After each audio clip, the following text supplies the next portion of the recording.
friends. Hi, friends. What happened? I'm just laughing because he just gave me a fright. Oh, with the clap? With the clap. Yeah. Guys, I get a fright really easily. You like do. it's very easy to give me a fright. Like I get scared. But then that's funny. Understatement of the century. But welcome to Leave Me Alone. I'm working on it. Welcome. I'm Kathy J. I'm Ore. I've got a secret I need to get off my chest. Oh dear. Good grief. Okay. I'm so nervous. So wait, like if you're about to judge me when I tell this secret, just swipe. Don't even actually. How do you swipe? Swipe. Yeah. Swipe? Just swipe. Yeah, I don't. But they're listening on the podcast. Okay, well, swipe this way. Pause. Back. I don't know. Whatever. Don't swipe. 'Cause Stick around. I don't want to be judged. Stick around for the tea. My secret is that I don't like cooking. Oh. And as a I genuinely did not know where that sentence was going. raised, home training Nigerian Yoruba type girl, like that's a shameful thing to say. And let's make it worse. I now went and married a person. So like culturally and traditionally, You're failing. Yeah. Yeah. I'm not allowed to You're not say allowed to be that. And I can what hear all you the are. aunties and all the traditional people going, so who's going to cook for your husband? Is it your husband? Shoo. Shoo. Are you okay? Are you okay? Did you feel that burn? Shoo. I tried so hard. I hear you. And it's not like I can't. I can. It's not something that I want to spend my life doing. You know what I mean? Like, I do understand. I also haven't previously loved the idea of cooking. Like, and also in my house, my mom cooked every single meal. Yeah. And then tried very hard to bring me along the cooking journey, and I fought that thing. So I was like, Yeah. let me tell you what's not gonna happen. And my mom, who was just like, I can't be bothered with you, was just like, fine, if you don't want to, you don't want to. But I also got the like, what will you do for your husband? Like, That was the whole and it's chat. just What like, will you do for your family? what will I do for me? Like, You know, and I fully... why are you so concerned about this man that doesn't exist?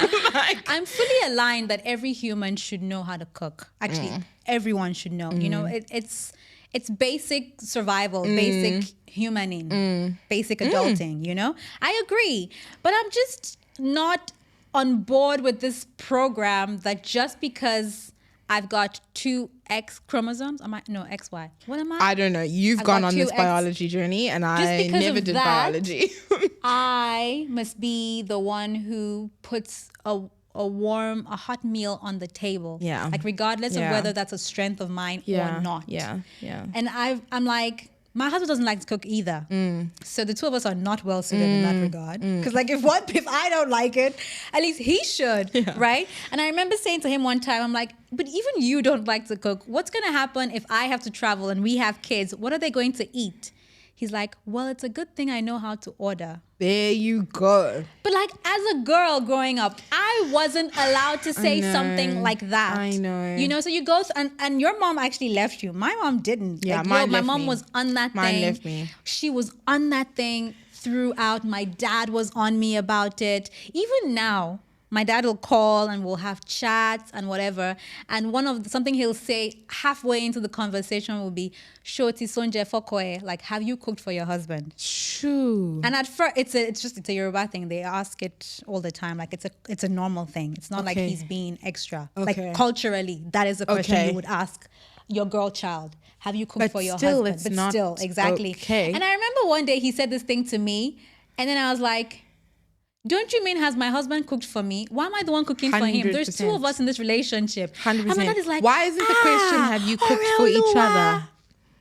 And then I said to him, isn't the most important thing here that have you guys eaten? Like both of There you, we go. has food been sought? There Like have we you go. eaten? He goes, A much more important question. Oreoluwa. And then he starts laughing and I'm like, what? And then he goes, okay, fine. Have you eaten? Thank you. Look at you, It's a good training the older question. generations. It's a lie. The next time he called, he still asked me, have you cooked for your husband? But still, I brought that up to say, all of that up to say this. Like, it's something that I've struggled with and struggled to like because I'm supposed to like it. I'm with you. supposed to want to I do it. completely understand. But the person that Ore is currently today doesn't gel with it. Like that thing skipped me. My sister's very good at it. Very good. My mom is a great cook. But that thing that gene skipped me. And I've struggled for such a long time to get with the program, you know, to be that person who like wakes up in the morning and makes breakfast. I don't even eat breakfast, but like to be that person who wakes up and makes breakfast, to be that person who makes lunch, to be that person who's got like because my mom always has a freezer full of food. Like there's never food lacking, like a freezer full of food. To be that person who's just got like a chest freezer full of food. Yeah. That thing didn't work. Yeah. Look, I think didn't work. I think for me, so I think grew up very similar. The difference here is that my mom left me, tapped out. My dad never said to me, you need to learn to cook for your husband. He never even said, he just said you need to learn to cook. Which is important for everyone, yes. But no one harped on this idea. We didn't keep going, but Cassie, you need to learn. And I think they tried and I rejected it and they let me go, right? And I think there's something to be said about that because now, fast forward, I love to cook. You do love to cook, yeah. Cassie cooks to me all the time. I really love to do it. Like I love to, like I see new recipes, I save new recipes, I want to go try them. I'm like, let's do this, let's try it. Sometimes it works, sometimes it doesn't. Yeah. And like I've now developed this like I'm not gonna be a chef. Don't get me wrong, but I've developed this like I like it now. Like it's something I enjoy doing. But I don't think I would have enjoyed it if it had become something that was hammered into me and drilled into me. Yeah. In my formative years. Like, yeah, I agree with you. I think that might have been part of the problem. And where I've currently arrived in my life is like, all right, it's okay. It's fine. This thing that you think you have to do for the culture, it's not necessarily part of who you are. You don't enjoy doing it. It's so much work. And I'm not saying it's bad. And I'm not saying that people shouldn't, but I have now... I think what I should say is I've arrived at a place of self-acceptance where I'm like, I want to be this person. It's not happening. Maybe tomorrow, but right now, that's not who Aura is.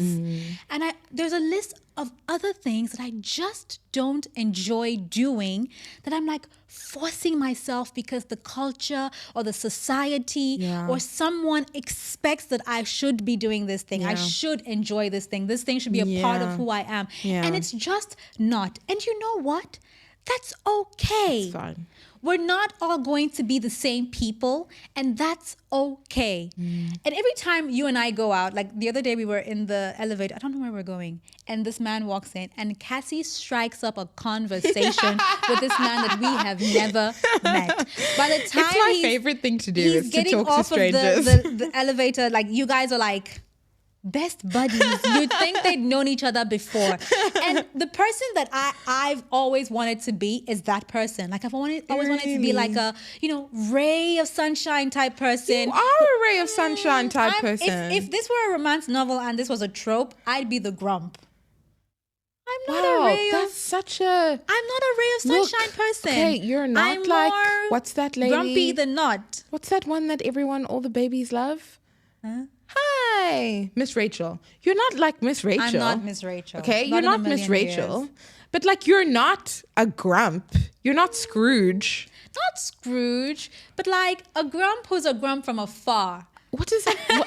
What does that even mean? I'm moving on. The point of my story is that I wanted to be this bubbly, I'm saying happy-go-lucky. You are this person. That's what I'm saying. You're not Miss Rachel. You're not like, hey, but like you're a great person to engage with and have a conversation with. Yes, when you know me. No. But if you don't know me, I never speak to anyone except spoken to. How did we become friends? Because we had a mutual connection. No. I didn't meet you, Cass. If I'd met you randomly on the street, I wouldn't speak to you. I don't speak to people except spoken to. I would have spoken to you. That's the point. You speak to me and yes, I'm polite. But then your energy, if your energy is off, hey, Cassie taps out. my energy won't be off because I'm polite and I'm kind and I'm nice as a person. But I'm not like immediately, girl, don't argue with me. This is my life we're talking about. Exactly. And I'm the one that's observing your life. Can we move past Can the I sunshine tough love thing? you for a second? I'm not, no, don't get me wrong. I'm not upset with who I am. I'm at a point of self-acceptance and just self-awareness that the person I am, I'm okay with her. Okay. But I'm saying that for the longest time in my life, I was trying so be hard something you're to be not. something I wasn't. Got it. I wanted to be the I person who understand. was the boldest person. I wanted to be the person who Yeah. loved games night. I hate games night. I love games night. Hate games night. I love games I've night. actually fully... Please invite me to games night. I love games Please night. don't invite me to games night. I fully come into it. Like, I hate games night. Yeah. You know, I don't like to cook for crowds. I don't like to cook for a lot of people. I don't like to cook, period. End of I will sentence. do it, but I don't like to do it. You know, I don't like to meet strangers. I love to meet new people, but if there is a mutual connection already, That's very helpful for you. you know, very helpful for me. It's like, even if you end up not liking me by the end of the night, at least you need to be nice to my face because we know someone in common. That helps me in the world. Got And it. I'm just saying, like, where I have for the longest time, I have judged myself so harshly. Yeah. Felt like I needed to be smarter. I needed to work harder. Felt like I was lazy. Felt like I procrastinated too much. Felt like I wasn't the best of friends. Like I needed to be more present for people. But I'm realizing that the people who will actually love you in life love you for you. And I'm not saying that there isn't room for improvement or room for growth. But the moment I stopped beating myself up about the things I thought I needed to be, about the things I thought needed to be true for me to show up in the world as a complete and whole and worthy person, Yeah. that's the moment where I was able to start working on myself. Got Because it. now it was coming from a place it. of, I'm okay. What do I need to I'm fine making- tune? As opposed to, oh, I'm such a terrible person and just being hard on myself. Yeah, sure. You know, this thing that you're talking about, there's this book called Strengths Finder. I don't know if you've heard of it. It's very corporate, so I'll unpack it. But it's it basically is this book, and it's got this incredible concept. It's this idea that the world has encouraged us to work very hard on the things that we're not good at. So if you're like passionately creative, but you're really bad at mathematics, because the world has said maths is important, the world has said work hard on maths, hard, yeah. do what you need to do on maths, get a maths tutor, you know, take extra maths if that's what you need to do to become an excellent mathematician. Yeah. Meanwhile, you're not a mathematician. Meanwhile, you're a creative. You're a an creative. excellent creative, and Yeah. you're really, really good at that. So the concept of Strengths Finder, I can't remember who wrote it, but the concept basically speaks to this idea that you should work on the things that you are bad at up until a point where it doesn't hinder your success. So That's work good advice. on it up until it's no longer a problem for you. yeah. But your strengths, give that 70% of your energy, of your effort, because the things that you're good at, the things that you're strong at, that's what's going to take you to the top. It's also going to be easier to work on your strengths because you're good at it, good at because it, you yeah. like it, because you enjoy it. There's interest there There's as interest well. there as well. So it's not going to feel like work. You know, Yeah. it's not going to feel like something that, like this painful slog that you have to get through. Anyway, I feel like that's a little bit what you're talking about, that right? is. It's work on the things that are a problem only until they're no longer a problem. But the things that you're good at, the things that you're strong at, make that a priority. Yeah. I've said this to you before as well, is that the way I've seen this year, like coming into this year for me, I was like, this chapter of my life is called self-acceptance. Yes. And for me, self-acceptance is, like, I feel like it means different things to different people, but for me, it's recognizing the things and the parts of me that will never conform to the norm and being okay with that. Like, it's not going in blindly. It's not saying that there isn't work to be done. It's not saying that there isn't growth to be done. Of It's course. just accepting where I currently am, Yeah. appreciating what it took for me to get here, Yeah. and being okay Yeah. with that. Yeah. Like, okay, do I need to work on it? Yeah. Yes. Yeah. But just because there's room for improvement does not make the here and the now invalid. Correct. Does not make it worthless. Does not in Correct. any way Yeah. reduce the value of Yeah. where I currently am in life. It's self-acceptance for me is learning that I'm not good at certain things, right? Like you said, but finding ways to be able to cope with those things so that it doesn't, like my shortcomings are taken care of. It's basically what you said. Yeah. And a good example for me is I hate working on Excel, which I know is a dumb thing for a producer to say. I don't like it. Oh, really? Yeah. Do producers spend a lot of time on Excel? I mean, you'll have to do budgets, but I mean, okay, that's if you're doing it by hand, because you use Movie Magic. It's a software that'll do your budgeting for you. I know. Let's not get into it. But as a planner, as a producer, like Excel it's a good skill to have. I know how to use it like as much as I need to. I've got, my formats that I've done and whatever, and I don't change that thing. That thing works for, I tweak it per client because I don't like working on Excel. Yeah. But like a way that I found to manage having to do those kinds of documents for me and whatever, because I'm more visual, I'm more creative, I instead will pull up Canva and create the document there. Because it allows me more to play with colors and fonts and do fun things with it. And I enjoy that process of creating. It takes the tediousness and the boringness and the plainness out of it for me. Wow. So it feels like I'm just creating like a workbook. Can I ask a question? Yeah. Okay. Just a practical question. Yeah. Does that not make it take longer? Depends on what I'm creating. Okay. So I'm not going to try to create an Excel on Canva. Oh, okay. Because that was my takeaway. No. So for instance, I was going to be like, that must take so much longer. So for instance, I needed to work with like you know how you have like a project timeline? Yeah. Like a proper one. Got it. I hate those things. Got it's just so Like boring a and CBS, tedious for me. So I create my own. Yes. That I enjoy using better, that works better for me, that's cleaner, that's more fun, that's just more, I can play around with it, I can add a background, whatever. So I create my own one time. Yes. And then I've got it to use multiple times. Yeah. Because I don't like the other one. It just doesn't work for me. I understand. But at the end of the day, the point is, was the work done? Yes. Is it done beautifully? Yes. Can the client understand what I've done? Yes. Halas. Problem solved. So for me, self-acceptance it goes beyond just, okay, I'm happy with who I am. It's like you said, it's working on the things that you need to, but in your own way. Yeah. I suppose that's what this entire podcast is about. Yeah. Anyway, it's like I'm working on I'm it. working on it. And arriving at this place has just been so freeing for me because I'm like, everything I've ever tried to stop doing because I thought wasn't acceptable. I mean, there's definitely things you should and shouldn't do. No, for sure. That's a given, but that's not what we're talking about. But if it's more about like your personal preferences or the things you lean towards, the things that interest you, your passions, your likes, your dislikes, I think it's okay. You don't have to fit the mold. It's okay. I do think it's okay. And I think that once you arrive at that place, you also land what you feel is a sense of freedom, right? It's like this burden to kind of conform, this burden to find a way to be part of society. Once you put that down, the relief that you feel, like the fact that you can just like relax into your life, into who you are, it just becomes easier. It becomes, and then you're happy, and you're just happier. You're happier because you've let go of a lot of things. You've let go of all the nonsense. shoulda, woulda, couldas. Yeah. You've let go of those jeans from 5 years ago because you know, no matter how hard you shimmy, tweak, bend, wiggle, you are never fitting into those jeans. Donate them. It's done. It's gone. And I was watching this interview with Oprah and Jimmy that you asked me to watch, which was a great interview, by the way. So good. Jimmy Kimmel interviewed Oprah, and it's so funny. He Please looked nervous. I'm not gonna lie. I would be nervous as well interviewing Oprah. Like Oprah arrives and takes over the interview, and I was like, "Girl, it's not your show.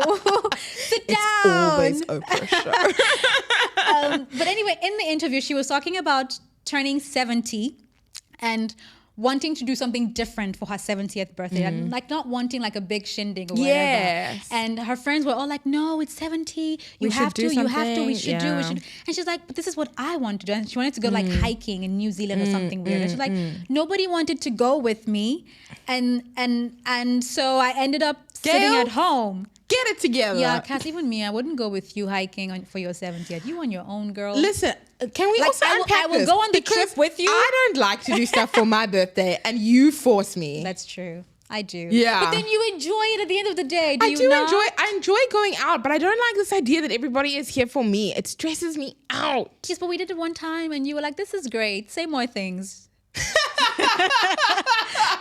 I'm annoyed because it sounds like something that I would say, but I can't remember. Where people are saying now, she's like, oh, this is great, but I understand you. You don't like the idea. I wanted you to do it once. Hate it. I was like, do it once. If you still don't like it after that, then it's fine. Definitely been more than one. Okay, yeah, you're right. It has been more than one. Anyway, but yes, continue to tell us about how you agree with Oprah not wanting to celebrate her birthday. That wasn't the point of my story. Anyway, so she's like, she wanted to go hiking. Nobody wanted to go with her. And so she ended up spending her 70th at home in jammies, had a calm, nothing type of day. And she said something that actually, and I was like, that's fine. This was your choice. Yeah. But then she was like, what's the point of being 70 if you can't do whatever the hell you want? Do whatever the heck you want. And I remember thinking, yeah, I don't want to wait till 70 to do whatever the heck I want. I want to do it now. This is so true. You know what? This concept as well is so important because for me, one of the things that's been happening for me as well is waiting for this. You find yourself waiting for a situation to pan itself out, right? And then people are just saying, oh, but just wait and things will change. Just wait and this will happen this way. Just wait and this person will move on or whatever it is. Yeah. And I'm literally got to a point where I said to someone, like, I'm so sick and tired of being told to wait for it to get better. Like, I'm going to take control of the situation and I'm going to make it better for me. Yeah. I don't have time to wait for you. Yeah. And to this point that Oprah was saying, like, I don't want to be no, you're saying. I'm saying I don't want to be 70 before I can be like, I'm choosing me. Like if at 70 I can't choose myself. Nah, at 32 I'm choosing me. Yeah. Yeah. It's because when you were speaking just now, I was just thinking, like, sometimes what you're waiting for is actually just the societal approval. Sure. It's like you get to uni, so now you can live alone because now you've moved out of your parents' house.